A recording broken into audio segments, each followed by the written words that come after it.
Hola, ¿qué tal? ¿Cómo estás? Yo soy Efraín Zapata y esto es Ideas sobre Liderazgo, el espacio donde cada semana platicamos sobre todo lo que tiene que ver con liderazgo y compartimos temas y prácticas que te ayudarán a ser un mejor líder cada día, tanto en tu vida personal como profesional. Bienvenido.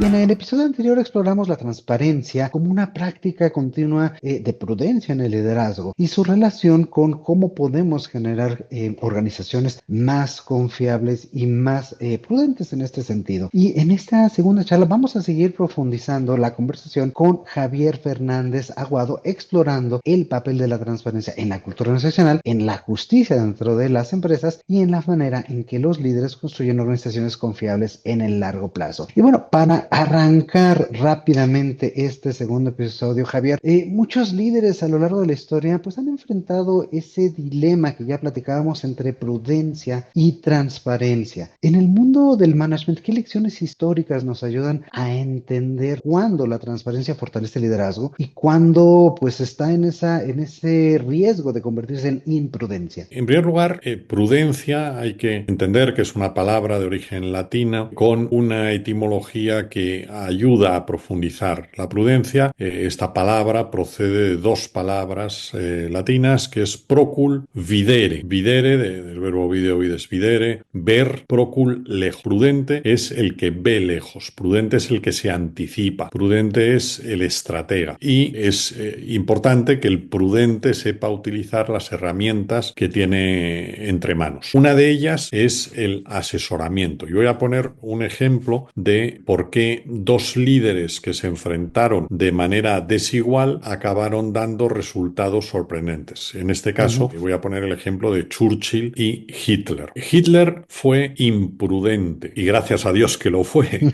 Fue imprudente porque él no quería contar con asesores que le llevaran la contraria. Hitler fue imprudente porque él solo quería colaboradores que le dijeran siempre que sí. De hecho, a mitades de la década de 1930, él convoca al ministro de la guerra y al jefe del Alto Estado Mayor alemán, uno se llamaba Blumberg, el otro se llamaba von Fritz, y les dice, quiero empezar la guerra. Ellos, que eran técnicos y con inclinaciones al mismo partido nazi que Hitler promocionaba y que representaba, le dijeron que no era el momento, que había que esperar porque necesitaban más armamentos, necesitaban una serie de elementos para llevar adelante la guerra con eficacia. Hitler era imprudente porque no quiso escuchar a los expertos. ¿Qué es lo que hizo? Les echó. A uno le despidió acusándole de haberse casado con una prostituta, cosa que era verdad en el caso de Blumberg, y tan era verdad que Hitler había sido el padrino de la boda, o sea que lo sabía perfectamente, pero utilizó el expediente en el momento oportuno. Y a Fritz le montan un escándalo falso de pederastia, la Gestapo, y le echan. Pero lo más importante en las organizaciones no es a quién se despide, quién se va, sino es quién se queda o quién se incorpora. Y Hitler convoca a Wilhelm Keitel, que le conocían como el Jawohl General, el general sí señor, o le llamaban también el perrito de peluche, con esos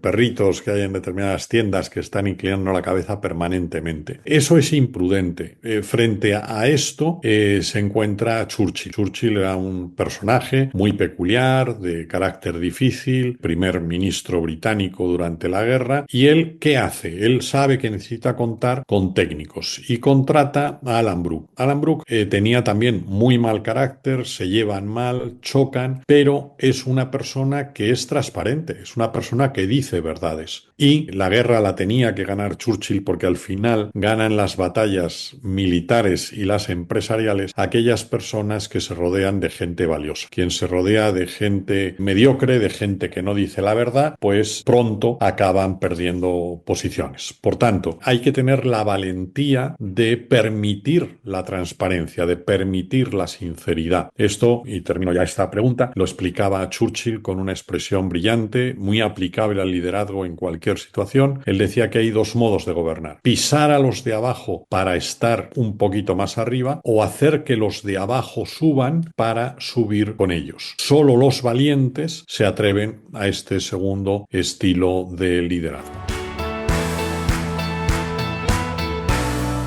Qué buenas referencias y creo que pues esto nos devela también un rasgo importante que es la confianza, ¿no? El saber escuchar a los demás, el tener también con quién interactuar y con quién rebotar ese tipo de ideas, de incertidumbres. El ejemplo que nos platicaba sobre Julio César y en esta batalla, en el último episodio, tener a alguien con quien hablar de esto, alguien en quien confiar, esos expertos, también es sumamente importante para los líderes que ejercen esa transparencia y esa prudencia. ¿Qué otros rasgos distinguen a un líder verdaderamente prudente en este sentido de poder exponer las cosas y de ser transparente? Sí, voy a espigar alguna lección de alguno de mis libros. Lo que he mencionado de Hitler hace un momento y de Churchill lo descubrí investigando para mi libro El Management del Tercer Reich, que es un Ujú, análisis del gobierno de Hitler. Es fundamental la generación de confianza, la generación de sinceridad para que se pueda avanzar, porque las personas tienen que tener datos para poder tomar decisiones. En este sentido, la mentira, lo explicaba Shakespeare, la mentira no es solo un pecado. La mentira daña gravemente las relaciones sociales, rompe la convivencia, porque para poder tomar decisiones necesitamos tener los datos. Esto a nivel organizativo, a nivel político exactamente igual. Hace pocas semanas andaba yo por México, en concreto en Monterrey, y una de las empresas con las que he estado recientemente me comentaba, el presidente ejecutivo y dueño, y me lo comentaba en privado y luego lo dijo delante de todo el equipo directivo, que él necesitaba tener toda la información para tomar decisiones. Hay veces que los subordinados se guardan información, que puede ser información sobre la deuda bancaria, que puede ser información sobre el absentismo, que puede ser conflicto con algún cliente importante, etcétera, por miedo a recibir una bronca, un grito, pero se necesita tener toda la información para poder tomar decisiones correctas. Voy a poner otro ejemplo histórico y voy a recomendar un libro. Eisenhower, que llegó a ser presidente de Estados Unidos, pero antes de eso fue el general en jefe de las tropas aliadas en el desembarco de Normandía. Y él escribió un libro precioso, Una cruzada en Europa, donde explica cómo él tenía que apoyarse en los responsables de cada uno de los ejércitos del frente aliado para poder ir tomando decisiones, porque uno de los grandes riesgos que hay en cualquier organización es lo que yo he denominado el fuego amigo. El ujú. fuego amigo es muy peligroso. De hecho, en el desembarco de Normandía hubo cientos de bajas, sobre todo de tropas polacas, francesas y también británicas, porque los bombarderos norteamericanos no tenían comunicación en tiempo real con las tropas de tierra. Y esto, el fuego amigo, es lo peor de lo peor, porque estás dañando a aquellos con los que supuestamente deberías colaborar. Por eso es muy importante que en las organizaciones haya un buen ambiente, haya confianza, haya sinceridad, debe haber transparencia para que las decisiones puedan ser coordinadas y positivas, porque esto es lo que permite diferenciar un grupo de un equipo. Y Ujú. termino ya esta respuesta. Un grupo es un conjunto de personas que por circunstancias mercantiles o mera casualidad se encuentran juntos en un proyecto. Un equipo es un grupo de personas con un propósito común. A mí me gusta decir que un equipo es un grupo con alma. ¿Y cuál es la diferencia? Que en el grupo cada uno va a lo suyo y en el equipo uno está dispuesto a rechazar planteamientos egoístas por el bien del conjunto. Claro, y bueno, ya hemos ido como develando diferentes elementos, información, confianza, esa valentía para poder permitir y ejercer esa sinceridad.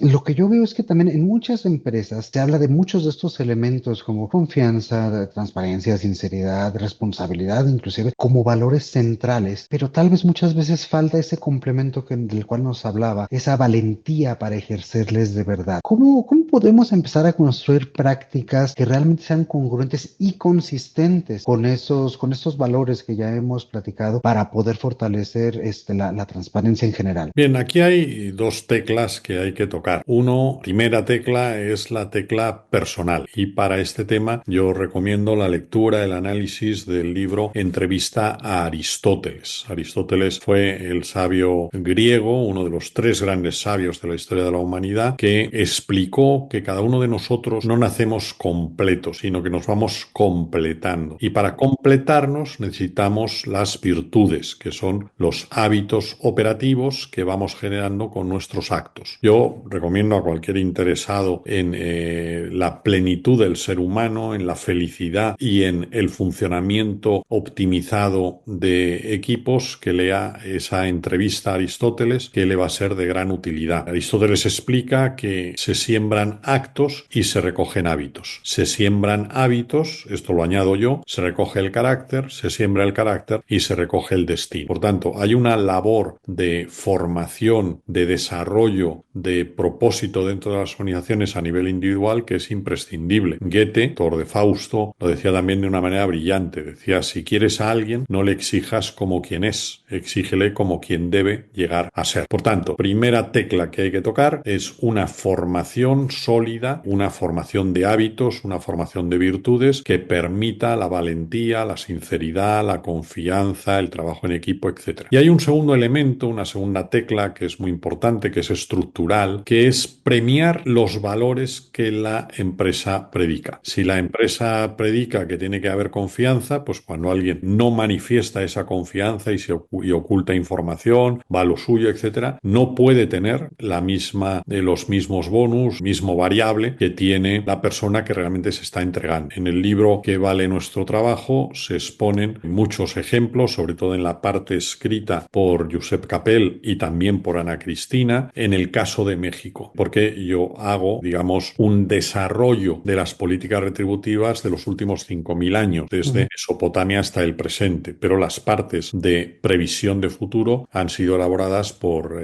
Ana Cristina y por Josep. Yo recomiendo que quien tenga interés en estos temas debería leerse esos capítulos, y quien tenga interés por saber qué y cómo cobraba un obrero en Egipto, qué y cómo cobraba un marinero o un soldado de Hernán Cortés, qué y cómo cobraba los subordinados de Montezuma I o Montezuma II. Todos esos interesados, porque no hay nada más práctico que la historia, pueden acudir a las otras partes del libro para ver cómo esto se ha gestionado en diferentes culturas y continentes. ¿Cómo se ha gestionado pues esta parte de la retribución? Y creo que cuando hablamos de retribución, de confianza, de transparencia, siempre hay otro elemento que surge, otra arista que a lo mejor no hemos explorado hasta ahora, que es la justicia, ¿no? Y cuando hablamos de la justicia, que yo sé que también es un tema que usted ha desarrollado en su trabajo en general, dentro de las organizaciones también, ¿cómo se relaciona estos temas que hemos platicado de transparencia, de confianza, de valores y la percepción de justicia entre los colaboradores? Y sobre todo, ¿por qué es importante? Porque pareciera que es un tema un tanto subjetivo cuando en realidad no lo es tanto. La justicia, de nuevo, es una ciencia que también es artesanal. Hay Ujú, aspectos de justicia que son evidentes. En el libro Que vale nuestro trabajo, yo dedico mucha atención, un apartado, a la doctrina social de la Iglesia, que siempre ha estado preocupada por la justicia. Y ahí recojo unos textos de Juan Crisóstomo, uno de los grandes pensadores de comienzos del quinto, sobre todo finales del siglo IV de nuestra era, donde él, de una manera muy intuitiva todavía, dice, pero ¿cómo es posible que haya pobres? Porque él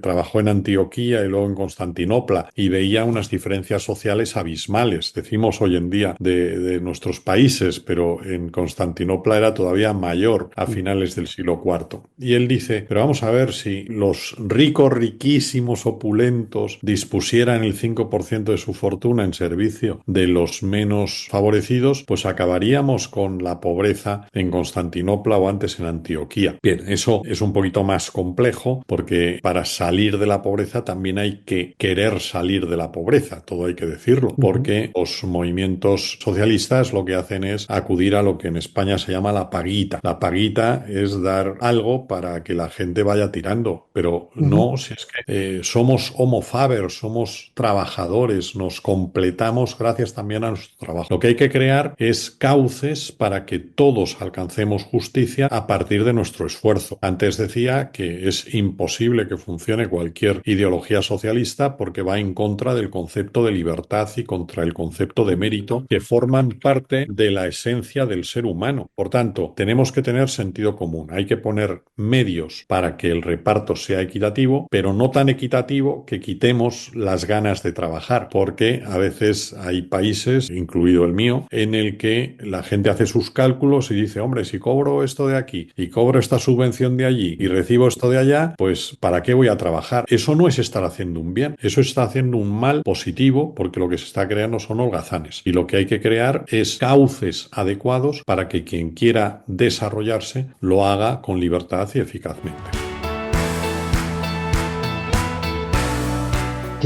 Qué buen tema pones sobre la mesa, porque al final del día, ese tipo de paguitas, subvenciones, ayudas económicas que hoy están tan en boga en países igual como en México, en Latinoamérica, pues justamente en vez de hacer como un espacio más justo, más equitativo, lo que hacen es disminuir esa libertad. Y me quedo con algo que compartía, ¿no? Para salir de esa pobreza, de esa inequidad, también hay que querer salir, es decir, hay que tomar esa decisión, el querer hacer que las cosas sucedan. Y eso pasa también dentro de las organizaciones. Cuando estamos viendo este tipo de actitudes, de conductas, de injusticias inclusive, creo que un primer paso para empezar a minimizarlas, a eliminarlas de alguna manera, es justamente poner el punto sobre esas IES y señalarlas de forma clara. Allí, ¿cuál es el rol, no únicamente de los líderes, sino también de los colaboradores en hacer esos cambios posibles, en hacer que justicia, que confianza vayan también creciendo y viviendo en las organizaciones y en los equipos? Sí, lo primero es ser sincero con uno mismo.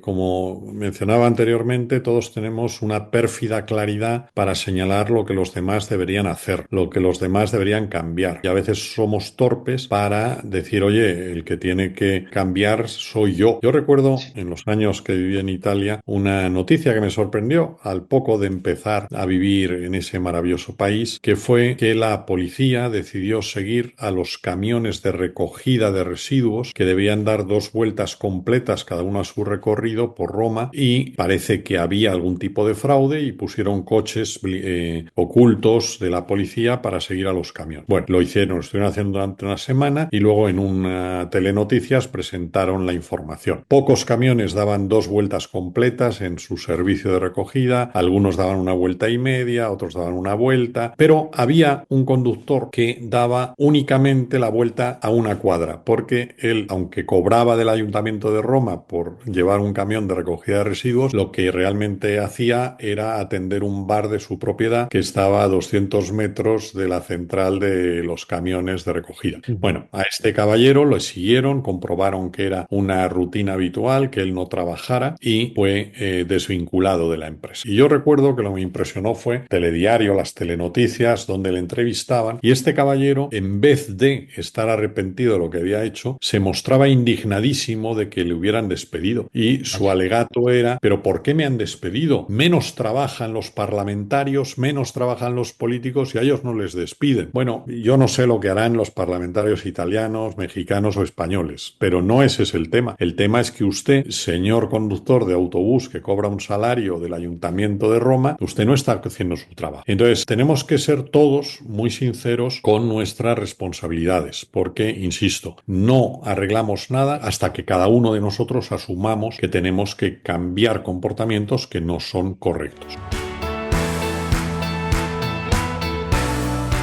Hay que cambiar esos comportamientos, hay que señalarlos y retomo lo que nos compartía hace un momento acerca de la entrevista con Platón. Hay que volverlo en esos hábitos, hay que volverlos virtud, y eso no hay otra forma de lograrlo sino practicándolo y siendo congruentes con eso. Y en ese mismo sentido, viéndolo desde el esquema contrario, ¿cuáles son los errores más comunes que cometen directivos y líderes cuando quieren construir una organización confiable a largo plazo, cuando quieren construir una organización donde se viven estos valores, donde se vive esa confianza y esa transparencia para poder pues corregirlos o prevenirlos? Aquí hay una frase redonda que es hacer lo que se dice y decir lo que se hace, porque eso es transparencia comportamental.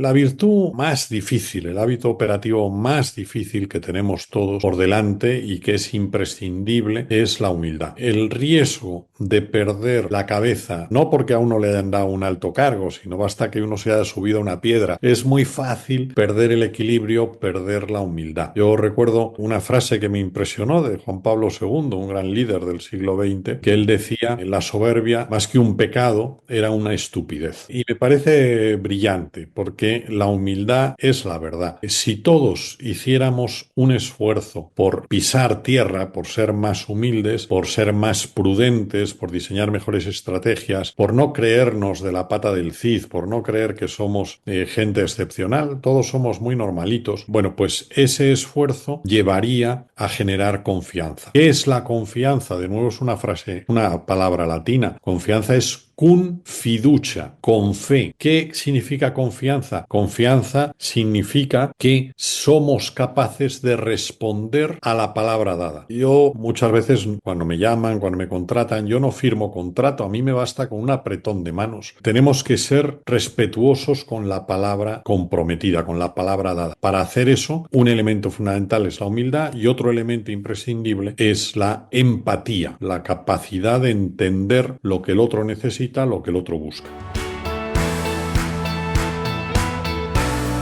Congruencia, humildad, empatía, ser más prudentes para lograr confianza. Creo que estos 4 o 5 elementos redondean de forma muy contundente lo que hoy en día significa ser confiable, ser transparente dentro de las organizaciones. Y también para ir cerrando el episodio del día de hoy, agradeciéndole mucho este espacio y su tiempo, siempre nos gusta hacer una pregunta a todos nuestros invitados. Y esta es: yo hoy pudiera darle a usted mismo, a su versión de hace 10 años, 10, 15 años tal vez, un consejo sobre liderazgo. ¿Qué se recomendaría a usted? Pues es una pregunta muy retadora. Yo defiendo que la diferencia entre un directivo que se convierte en ingeniero social y un líder es que el líder solo sabe contar hasta uno. El líder ve personas, el ingeniero social ve colectivos. Tenemos que esforzarnos por dedicar lo mejor de nuestro esfuerzo, de nuestro tiempo, a personas concretas. Uno de los últimos libros que yo he publicado es Entrevista a Stalin, un ingeniero social cruel, sanguinario, y he hecho un esfuerzo por empatizar, por entender lo que puede tener un monstruo como Stalin en la cabeza, un asesino de millones de personas. Bueno, ese esfuerzo intelectual que he plasmado en Entrevista a Stalin, creo que tenemos que hacerlo con cualquier persona con la que hablemos. Solo podremos ser confiables en la medida en que seamos empáticos, en la medida en que solo contemos hasta uno, en que tengamos una persona delante a la que atender y que seamos capaces de ponernos en su lugar. Y de ese modo les ayudaremos más, y también quien lo haga con nosotros estará en condiciones de ayudarnos positivamente.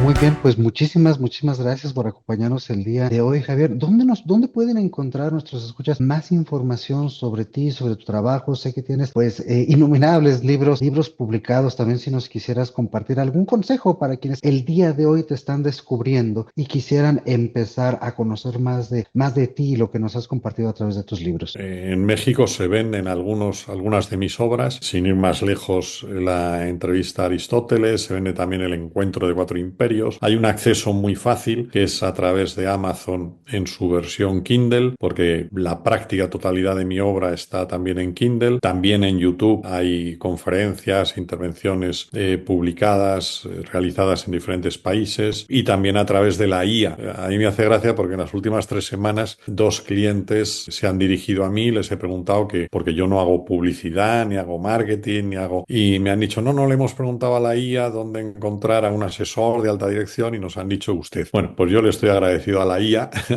por esa labor. Yo dedico el 60% de mi tiempo a seguir investigando, porque respetando a otras personas que prefieren estar continuamente en el altavoz, yo prefiero que mis aportaciones tengan contenido diferencial, y para eso necesito estudiar y necesito, por tanto, tiempo. Y como estamos virtualmente en México, bueno, tú estás físicamente en México, yo virtualmente, sí que quería decir que yo viajé a México hace 35 años por primera vez, quedé fascinado por México, por las culturas precolombinas, eso me ha llevado a estudiar a los aztecas. Creo que tengo más conocimiento sobre los aztecas que muchísimos compatriotas mexicanos y creo que poner en valor, como he hecho, todo lo que tenían de positivo, también señalando los errores en los que cayeron, es algo que en el cielo se me premiará porque creo que los aztecas merecen la pena ser estudiados.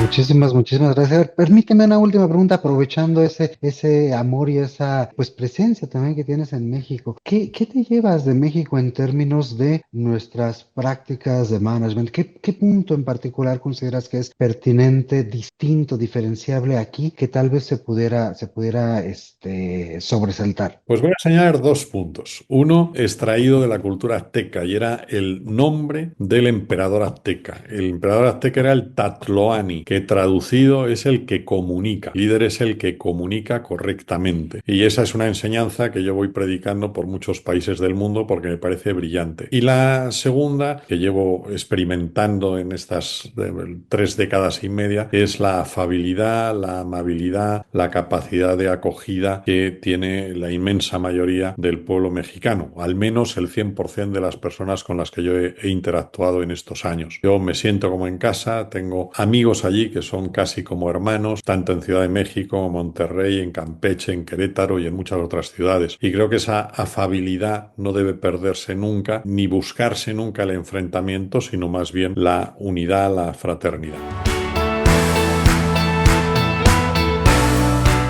A ver, muchísimas gracias por esta conversación. Creo que ha sido sumamente reveladora, muy interesante y sobre todo muy ad hoc a lo que vivimos el día de hoy en las organizaciones. Pues gracias a ti, Efraín, por tu tiempo y que os vaya bonito. Muchísimas gracias y muchísimas gracias también a todos ustedes que nos escuchan. Gracias por acompañarnos como cada semana. Y ya sabes, si esta conversación te ha resultado útil, por favor, compártela con tu equipo, con alguien que esté reflexionando sobre cómo construir organizaciones más confiables, mejores resultados. Y ayúdanos también a hacer que el algoritmo haga su magia dando like y suscribirse a este podcast para que no te pierdas un solo episodio de Ideas sobre Liderazgo. Como siempre, te mando un fuerte abrazo. Yo soy Efraín Zapata y te espero la próxima con nuevas ideas sobre liderazgo.